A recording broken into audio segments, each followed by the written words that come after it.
Tiga sekutu dekat Amerika Serikat, yaitu Inggris, Kanada, dan Australia pada Ahad 21 September 2024 mengumumkan pengakuan mereka atas negara Palestina.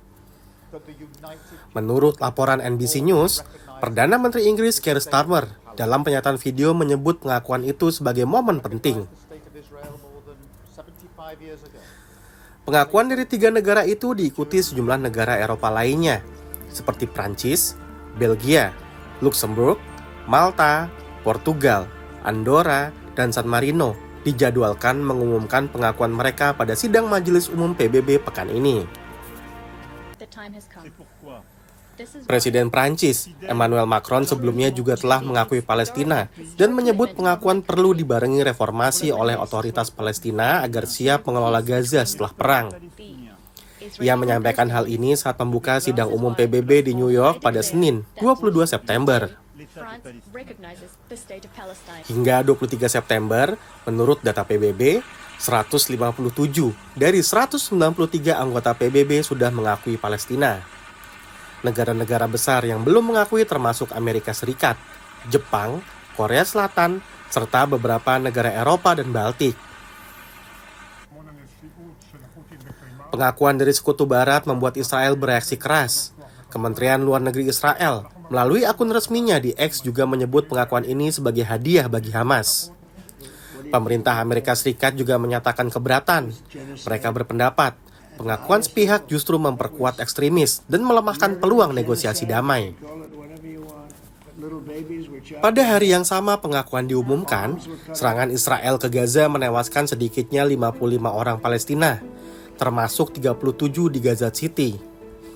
Hingga September ini, menurut laporan Komisi Penyelidikan Independen PBB, jumlah korban di Gaza mencapai lebih dari 65.000 orang. Komisi itu juga telah menyatakan Israel melakukan genosida. Rida Abu Ras, peneliti politik Palestina mengatakan, pengakuan ini penting karena dilakukan negara-negara yang selama ini menahan diri. Ia menambahkan, pengakuan ini bisa membuka jalan bagi langkah nyata seperti embargo senjata dua arah, tidak menjual senjata ke Israel, dan tidak membeli dari produsen Israel. Di Eropa, tekanan juga semakin kuat. Anadolu melaporkan Uni Eropa membahas rencana menaikkan tarif sejumlah produk Israel dan menjatuhkan sanksi kepada beberapa pemimpin Israel.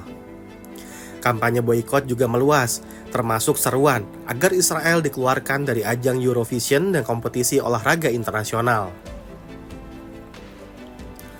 Namun, aktivis Palestina, Ines Abdul Razek juga menilai pengakuan tersebut belum cukup.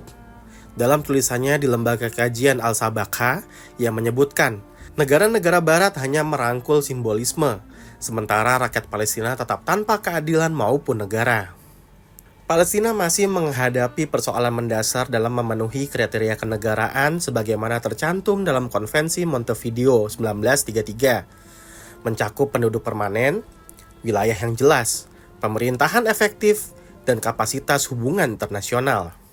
Dilansir laporan Sky News, batas wilayah Palestina masih diperdebatkan karena Israel menduduki tepi barat dan Gaza serta mengontrol semua akses keluar masuk. Otoritas Palestina hanya menguasai sebagian tepi barat, sementara Gaza sejak 2007 berada di bawah kendali Hamas. Kondisi ini menciptakan dua entitas pemerintahan yang berbeda. Hingga saat ini, Palestina belum menjadi anggota penuh PBB. Statusnya masih sebagai pengamat tetap tanpa hak suara. Untuk menjadi anggota penuh, permohonan Palestina harus mendapat persetujuan Dewan Keamanan PBB dengan minimal 9 suara dukungan dan tanpa veto dari 5 anggota tetap, Amerika Serikat, Inggris, Perancis, Rusia, dan Cina. Jika lolos, akan dilanjutkan ke Majelis Umum PBB untuk mendapat dukungan 2/3 anggota. Pada 2011, upaya serupa gagal karena Dewan Keamanan tidak mencapai kesepakatan. Baru-baru ini, pada 18 September, AS kembali menggunakan hak veto untuk menolak resolusi yang menuntut gencatan senjata permanen di Gaza.